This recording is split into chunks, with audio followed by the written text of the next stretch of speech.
उत्तर भारत में जहां सर्दी की शुरुआत से ही एक चर्चा जो प्रमुखता से डिजिटल मीडिया, मास मीडिया और प्रिंट मीडिया में जोर पकड़ती है, वह सर्दी की नहीं बल्कि वायु प्रदूषण की।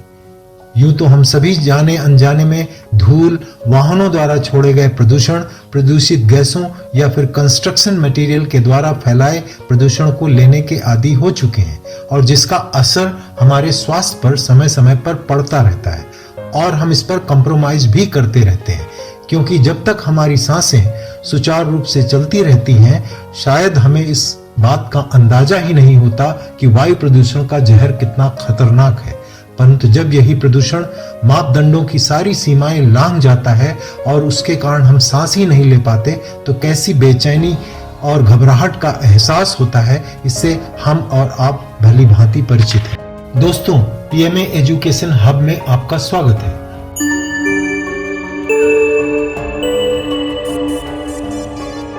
आज का विषय है बढ़ता जानलेवा वायु प्रदूषण। साथियों, आज हम इसी प्रदूषण की चर्चा करेंगे जिसने हमारी सांसें ही रोक रखी हैं और इस प्रदूषण के कारण हमें किन किन बीमारियों का सामना करना पड़ रहा है। खासतौर पर बच्चों और बूढ़ों के लिए यह कितना घातक है, यह भी जानेंगे। वैसे वर्तमान स्थिति में इस बढ़ते हवा के प्रदूषण की गंभीरता का ना तो आम जनता को अंदाजा है और न ही देश की शासन व्यवस्था को। यह सरकारों और व्यवस्था पर तो प्रश्न चिन्ह लगाता ही है, साथ में यह जनता के प्रति उनकी संवेदनहीनता को भी उजागर करता है। यह वायु प्रदूषण किन कारणों से होता है और इसके पीछे कौन कौन से मुख्य स्रोत हैं, इन सब की जानकारी सरकारों के पास होती है। यहाँ तक कि आज के इस तकनीकी युग में तो रियल टाइम डेटा भी उपलब्ध होता है। अब ऐसा भी नहीं है कि इस प्रदूषण पर कोई नियंत्रण नहीं किया जा सकता और यह बेकाबू है, या यूं कहें कि सरकारों के बस का नहीं है। वैसे यह वायु प्रदूषण रहता तो साल भर है, फर्क सिर्फ इतना है कि कभी यह मध्यम प्रदूषित तो कभी खराब श्रेणी में आता है, पर सर्दियां आते ही यह अपना विकराल रूप धारण कर लेता है। इसके बावजूद सरकारें इसे नियंत्रित करने के लिए न तो कोई प्रभावी कदम उठाती हैं और न ही इसके लिए कोई ठोस पूर्व योजना पर काम करती हैं, बल्कि जब यह दम घोटू हो जाता है तो आरोप प्रत्यारोप का सिलसिला कुछ दिन शुरू होकर फिर यह विषय ही समाप्त हो जाता है। ऐसा एकदम नहीं है कि केवल दिल्ली और NCR का क्षेत्र ही देश में सबसे ज्यादा प्रदूषित है। यह प्रदूषण की समस्या पूरे भारत में है और इसके लिए सरकारों को कोई एक ठोस नीति बनानी पड़ेगी और इससे निपटने के लिए इस तरह के भागीरथी प्रयास करने होंगे जैसे किसी महामारी या कोरोना के निपटने के समय किया गया था। अगर हम इस वर्ष 2023 के दीपावली के समय के सबसे ज्यादा प्रदूषित शहरों की बात करें तो बिहार के बेगूसराय नंबर 1 का प्रदूषित शहर और उसके बाद ओडिशा के भुवनेश्वर का नंबर। इतना ही नहीं, दिल्ली का नंबर इस दीपावली में तो देश के पहले 10 सबसे प्रदूषित शहरों में आया ही नहीं। इस बार तो सबसे खराब वायु गुणवत्ता वाले 10 शहरों में से 4 ओडिशा में, 3 बिहार में और एक आंध्र प्रदेश, पंजाब और हरियाणा में थे। अभी पिछले हफ्ते 22 नवंबर 2023 को स्विट्जरलैंड की एक फर्म जिसका नाम IQ एयर है, उसने दुनिया के सबसे प्रदूषित 110 शहरों की रियल टाइम सूची निकाली, जिसमें भारत के 3 शहरों का नाम है और वो शहर हैं दिल्ली, कोलकाता और मुंबई। आपको जानकर हैरानी होगी कि दिल्ली का एयर क्वालिटी इंडेक्स 254, यानी दिल्ली दुनिया का सबसे प्रदूषित शहर है, या यूं कहें दिल्ली को प्रथम स्थान मिला है विश्व में प्रदूषण के मामले में। उसके बाद 230 एयर क्वालिटी इंडेक्स कराची को मिला है, जो कि दूसरा सबसे बड़ा प्रदूषित शहर है। भारत के 2 अन्य शहर कोलकाता और मुंबई को चौथा और 10वां स्थान मिला है। इसका मतलब साफ है कि प्रदूषण के मामले में हमारे देश की स्थिति राष्ट्रीय स्तर पर तो खराब है ही, के साथ विश्व स्तर पर भी हमारी स्थिति बहुत ही खराब है। चलिए अब यह समझते हैं कि इस वायु प्रदूषण का खतरनाक प्रभाव सर्दियों में ही क्यों अधिक होता है, खासतौर उत्तर भारत में। वास्तव में इसके पीछे जो सबसे बड़ा कारण है वह इन दिनों एटमॉस्फेयर या वायुमंडल में होने वाला परिवर्तन। सर्दियां शुरू होते ही केवल दिल्ली, NCR और उत्तर प्रदेश ही नहीं बल्कि संपूर्ण उत्तर भारत में वातावरण में बदलाव चालू हो जाते हैं। सर्दियों में गर्मियों की तुलना में सूर्य से कम विकिरण, जिसे हम इंसोलेशन कहते हैं, प्राप्त होता है। और ठंडा मौसम वातावरण को और ठंडा कर देता है और कोई संवहन नहीं हो पाता, यानी गर्म हवा ऊपर नहीं उठ रही होती है और ना ठंडी हवा उसकी जगह ले पाती है। यही कारण है प्रदूषकों यानी पोल्यूटेंट्स का फैलना मुश्किल हो जाता और वह एक ही जगह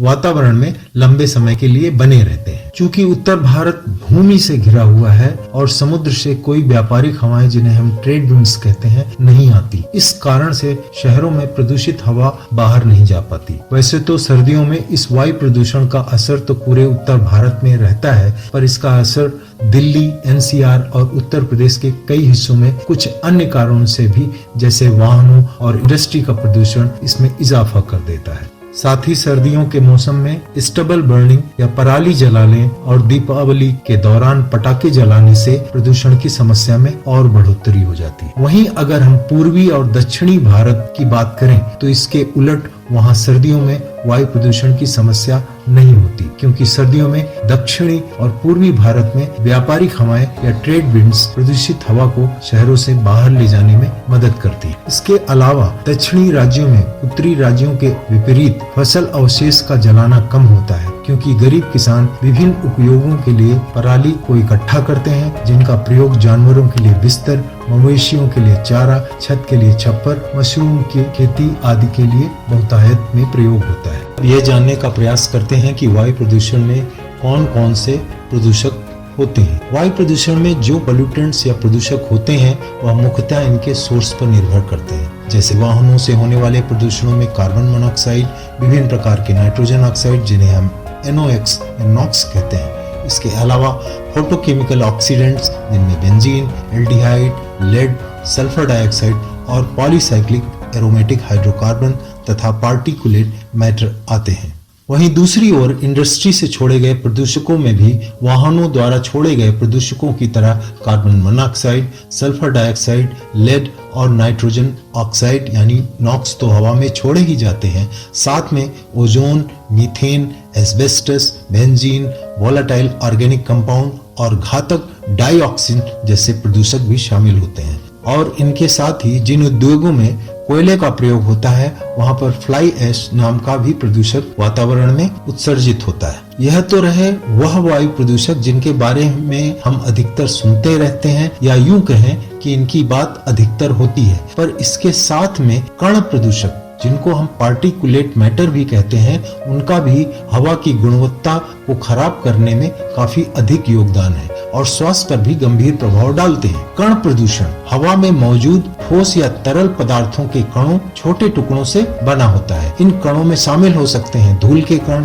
गंदगी के कण, कालिख, धुआं, तरल पदार्थ की बूंदें या कुछ और दूसरे कण शामिल हो सकते हैं। इनमें से कुछ कण देखने में काफी बड़े होते हैं या काफी गहरे रंग के दिखाई देते हैं। उदाहरण के लिए आप अक्सर हवा में धुआं देख सकते हैं। अन्य इतने छोटे होते हैं कि आप उन्हें हवा में नहीं देख सकते। कण प्रदूषण दो अलग अलग प्रकार के स्रोतों से आ सकता है, प्राथमिक या द्वितीय। प्राथमिक स्रोत स्वयं कण प्रदूषण का कारण बनते हैं। उदाहरण के लिए लकड़ी के चूल्हे और जंगल की आग प्राथमिक स्रोत है। द्वितीय स्रोत ऐसी गैसें छोड़ते हैं जो कण बना सकती है। उदाहरण के तौर पर बिजली संयंत्र और कोयले की आग द्वितीय या सेकेंडरी स्रोतों के उदाहरण है। इसके अलावा कण प्रदूषण के कुछ अन्य सामान्य स्रोत या तो प्राथमिक या माध्यमिक भी हो सकते हैं। उदाहरण के लिए कारखाने, कार और ट्रक और निर्माण स्थल। पार्टिकुलेट मैटर को दो श्रेणियों में बांटा गया है, पार्टिकुलेट मैटर PM10 और पार्टिकुलेट मैटर PM2.5। अगर इनकी हवा में उपस्थिति निर्धारित मात्रा से अधिक होती है तो इनकी उपस्थिति में सांस लेना